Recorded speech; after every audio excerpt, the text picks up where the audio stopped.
Hello everyone.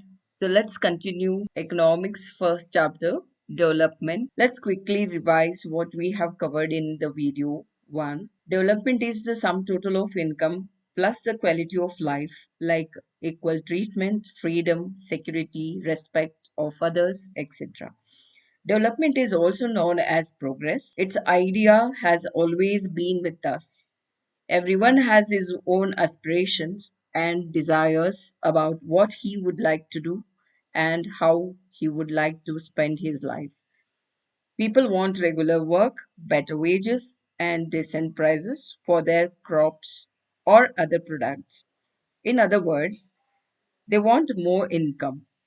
Besides seeking more income, people also want equal treatment, freedom, security, and respect from others. They resent discrimination, which are non materialist. Different people can have a different developmental goals. For example, an urban employed youth would aspire for a good salaried job, promotions, etc. And other hand, a rural unemployed youth would want better job opportunities in the village, job security, and dignity of labor. Income is the most important component of development. To make a comparison among various countries, their national income and per capita income is considered as a base point.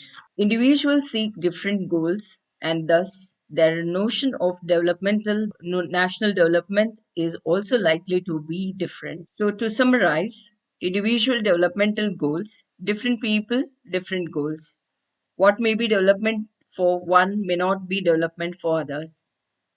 Income is the most important component of development, but along with income, people also seek equal treatment, good health, peace, freedom, literacy, etc. People look at mix of goals rather than one, example choosing job security, etc.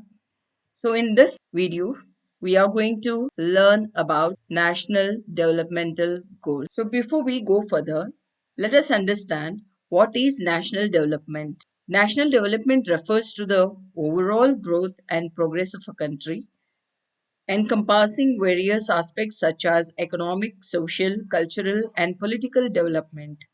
It's about improving the standard of living, quality of life, and well being of the citizen. So, in this term, we have certain key components like economic development, social development, cultural development, political development, etc. To mention example for national development, India's economic reforms, the Indian government introduced economic reforms to liberalize the economy in the year 1991 to attract foreign investment and boost economic growth.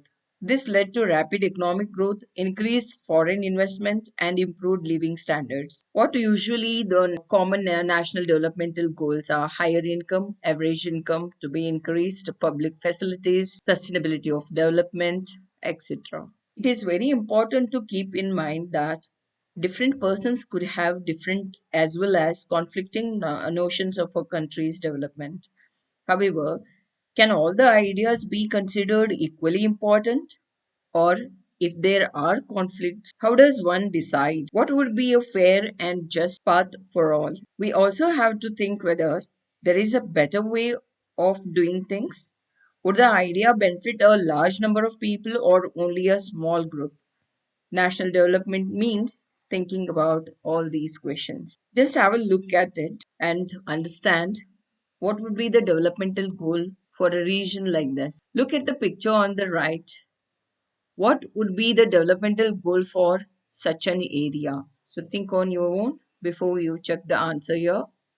Most probably availability of loans for making pakka houses with own toilets, owning of land on which they live, availability of municipal services like electricity, water supply, and sanitation, regular employment would be their developmental goal.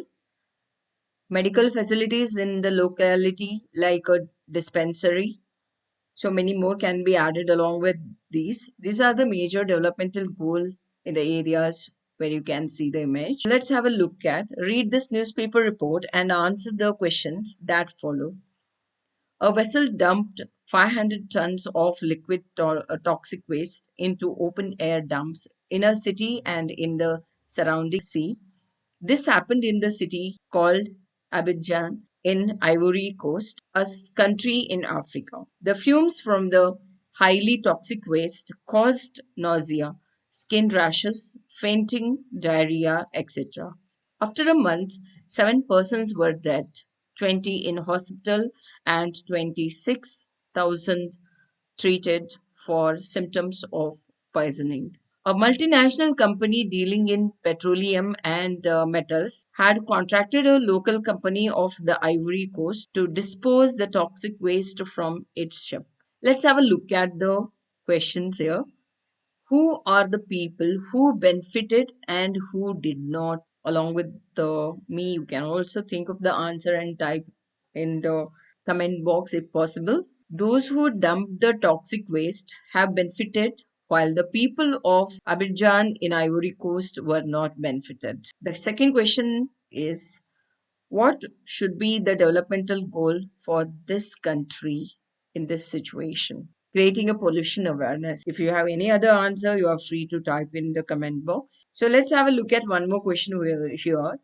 What can be some of the other developmental goal for your village or town in a locality?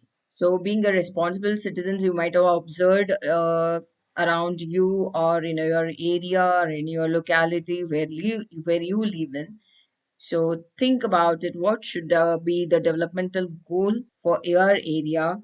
So, do type your answer in the comment box. Let's continue. What is the criteria to compare the countries or states? Let's have a look at how to compare different countries or states. You might ask, if development can mean different things, how come some countries are generally called developed and others underdeveloped? Before we come to this, let us consider another question. When we compare different things, they could have similarities as well as differences. Which aspects do we use to compare them?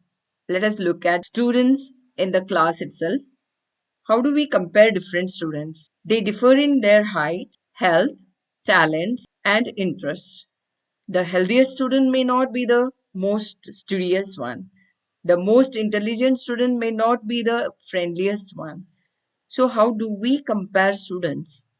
The criterion we may use depends on the purpose of comparison. We use different criterion to choose a sports team, a debate team, a music team, or a team to organize a picnic. Still, if for some purpose we have to choose the criterion for the all round progress of children in the class, how shall we do it? You know that usually we take one or more important characteristics of persons and compare them based on these characteristics. Of course, there can be a differences about what are important characteristics that should form the basis of comparison. Friendliness and spirit of cooperation, creativity, or marks secured. This is true of development as well. For comparing countries, their income is considered to be one of the most important attributes. Countries with higher income are more developed than other with a less income. This is based on the understanding that more income means more of all things that human being needs. Whatever people like and should have, they will be able to get with a greater income. So, greater income itself is considered to be one important goal. So, now what is the income of a country? The income of the country is the income of all the residents of the country. This gives us the total income of the country. However, for the comparison between the countries, total income is not such an useful measure since countries have different populations. Comparing total income will not tell us what an average person likely to earn. Are people in the one country better off than others in a different country? Hence, we compare the average income, which is the total income of the country divided by its population. The average income is also called per capita income. The term the national income is the total amount of income a country from economic activities in a year's time. It includes payments made to all resources either in the form of wages, interest, rent, and profits. The progress of a country can be determined by the growth of the national income of the country. So it is a per capita income or average income, which is a better criteria to compare the countries. So what is per capita income? How it is calculated? Per capita income is average income, which is the total income of the country divided by the total population in a given year. So you can see here country A and country B is given, national income is given, its population is given. So you can calculate and check whether the answer is the same as given here on the screen. Both the countries' income is the same, but the population is different. What do you feel is the per capita income of the country?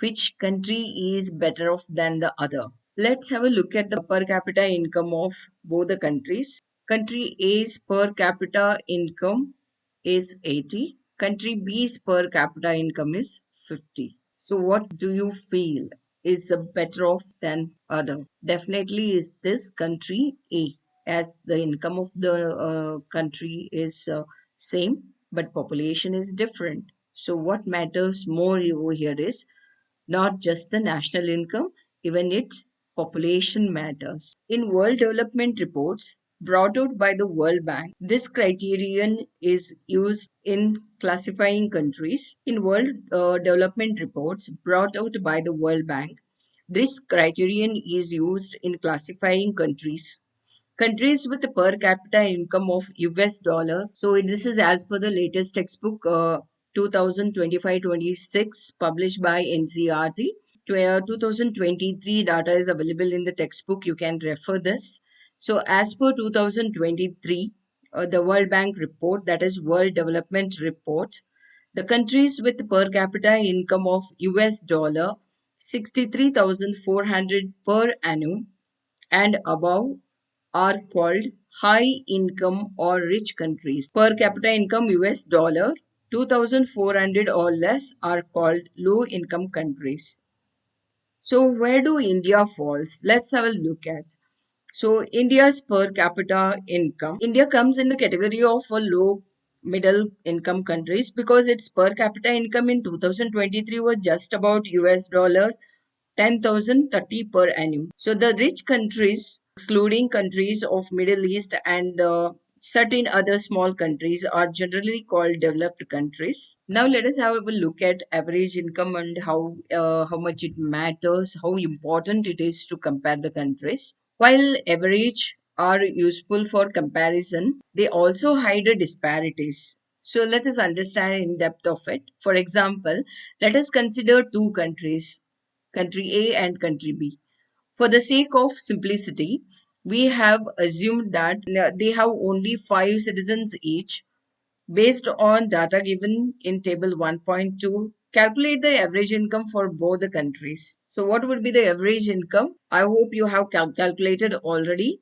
If not, pause the video and calculate and cross-check yourself the answer. So it is 10,000 for country A and 10,000 for country B. Will you be equally happy to live in both these countries? Are both equally developed?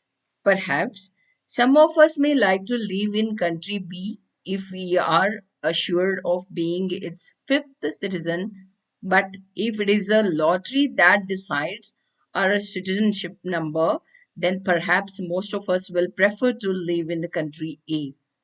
Why is that so?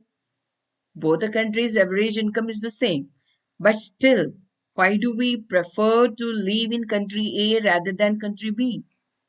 Even though both the countries have identical average income. Country A is preferred because it has more equitable distribution. You can have a look at the four citizens earn just 500, where the fifth citizen 48,000. So there is a lot of disparities. There is a lot of differences between the four citizens and the fifth citizen. Whereas in country A, there is more or less equal income distribution we can see. In this country, people are neither very rich nor extremely poor.